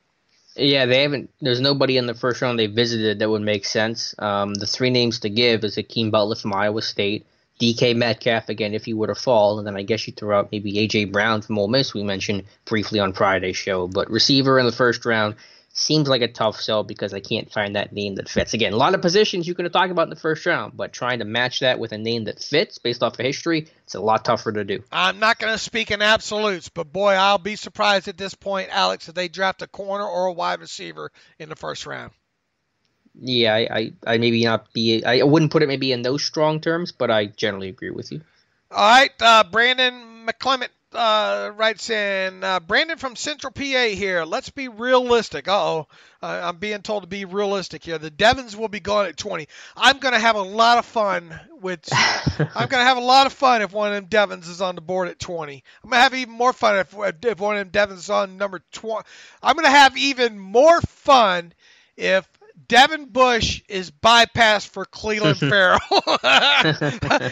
That'd be something. You better look out. You better hope that doesn't happen. No, I obviously want them to just get a good football player in the first round, to be quite honest with you. All right, he says the Devons will be gone at 20. Here's who is left. T.J. Hawkinson, Clelin Ferrell, Chauncey Gardner-Johnson, Chase Winovich, DK Metcalf. Who is the pick for the Steel City? I'll answer that one first, even though I'm a huge Chauncey Gardner-Johnson fan. Them not being on that pro day is a little bit discouraging. Leads me to believe maybe Chauncey's more of a second-round guy that's going to go to the New England Patriots at that point. So I will pick Clelin Ferrell. I would probably take Gardner-Johnson, but I agree. Based off what they would do, it'd be Ferrell. No reason to believe it's going to be Hawkinson, right? I mean, I guess we can't rule. He should probably still – are him and Fant still on that list that they could possibly be? I just don't think Fant's going to be a first-round guy. I just can't get over some of those drops that he's had there. Hawkinson, maybe, but I mean, should we be consider Hawkinson? They got to bring him in for a visit for me to really seriously consider. I'm not going to say there's zero chance, but I got to see a visit because they weren't on his pro day. So both of us on those list of 5 names: Hawkinson, Ferrell, CGJ, Chase Winovich, and DK Metcalf. We're both leaning Ferrell, right? If you're asking the question of what they will do, I would take Gardner-Johnson probably for on a personal level. I like him too. Would you take him over? I don't know. I don't know. Level? I got recency bias going on. Leave me alone. I just watched a ton of Ferrell tape, so he's impressive, man. Man, he is. But that's unfair to ask. I got recency bias going on right now. Nick Napak looks like is his name. Dave and Alex, obviously the draft could change the receiver group, but as it stands, do you see Ryan Switzer and Eli Rogers competing for the same roster spot? I've seen that thrown around on Twitter and wonder what you guys thought. Also, any ideas on what possibly Joe Hayden extension could look like? Look, I mean, I hate to go back to this, but my age-old saying is these things have a funny way of working themselves out. But yes, I could see where people will say Switzer and Eli Rogers potentially competing for the same spot. I think one of those guys is going to have to show a little bit more. They're both average punt returners. Let's face it, right? Mm-hmm. Yep. I mean, average to below. Average to below. Switzer's got a lot. I mean, he's got that jitterbug in him, but doesn't go no. Maybe Danny Smith's to blame, but no Danny Smith slander. I could see an instance where maybe it comes down. Neither one of those two going to give you a bunch on special teams, right? Outside of being a punt in the return game. I mean, Switzer can do kick and punt return. I mean, there's a lot of value there. Not a lot of guys do that in the league. Yeah, I mean, they could compete for the same spot. Again, we'll have to see what other moves they make, what the room's going to look like. We thought last year they were going to compete for the same spot when Eli came back, and we thought Eli coming off PUP, okay, there's no room for him, but they found room for him, and they found ways to get him on the field. I mean, there are different skill sets, although they're both slot receivers in Switzer and Rogers. I think Rogers is better downfield, maybe Switzer is, and Rogers isn't going to be as much of an asset in the quick game the way that Switzer is. You're not going to see Eli Rogers ever line up at running back the way that Ryan Switzer did. So there is a different skill set there. But we'll see. I mean, they could keep 6. I'm not going to rule out both those guys making the team. Yeah, with Moncrief not giving you much as a special teams player, and I mean, it's hard to keep 6 if one of those isn't an Arnaz battle or something, right? Yeah, it's curious. Are they going to replace the DHB role? I mean, you're kind of at a net of -1 at the receiver, AB for Moncrief in terms of roster spot, but then you haven't replaced anybody for DHB spot. So they're going to try to find that special teams guy or somebody else. I don't know. Yeah, we'll see. The draft will answer a lot of those questions, I think, for you. But as far as the Ryan Switzer, Eli Rogers thing goes, I hate to chicken out here, but like I said, it always has a way of working itself out there. He also says Joe Hayden extension. Look, if you do anything, it's probably going to be, I don't know, you extend him 2 years maybe for, I don't know, $9-10 million a season. I don't think you go any further than that, but that's something I don't think we have to worry about until we get in closer, into training camp and all. Should we end it there, Alex? We ran long again, I think, but yeah, that's nothing new. We're normal for us now. Yeah, so we'll table answer that question for me. Devin Busher, Clelin Ferrell, The Terrible Podcast at gmail.com. You can follow me on Twitter at Steelers Depot. You can follow Alex on Twitter at Alex_Kozora. Follow the show at Terrible Podcast. Email the show, theterriblepodcast at gmail.com. If you like what we do and you want to donate to the cause, please go to SteelersDepot.com, hit that donate button up right navigational bar. Likewise, if you want a ad-free version of the site, go to SteelersDepot.com, hit ad-free for $25. You can have an ad-free version of Steelers Depot for a calendar year. You can't beat that. And as always, thanks for listening to the Terrible Podcast with Dave and Alex.